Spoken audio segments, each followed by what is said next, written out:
Ismaël, le fils de l'impatience. 10 ans ont passé depuis qu'Abraham est arrivé en terre de Canaan. La promesse d'une descendance nombreuse comme les étoiles semble s'éteindre, car sa femme Saraï reste stérile. Le doute s'installe.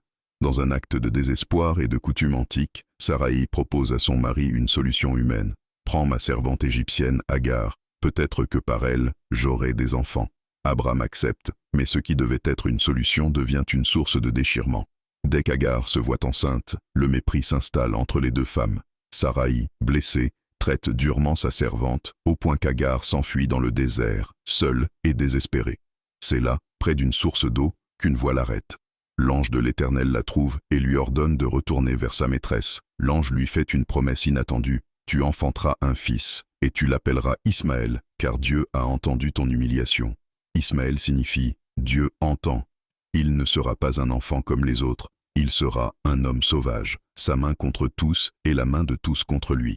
Agar est la première femme dans la Bible à donner un nom à Dieu, El Rei, le Dieu qui me voit.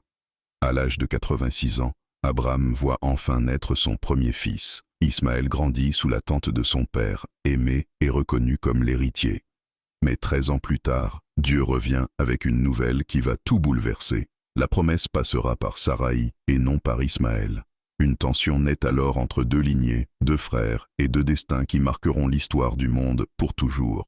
Parfois, notre impatience crée des chemins que nous n'avions pas prévus. Et vous, avez-vous déjà agi par précipitation au lieu d'attendre le bon moment ?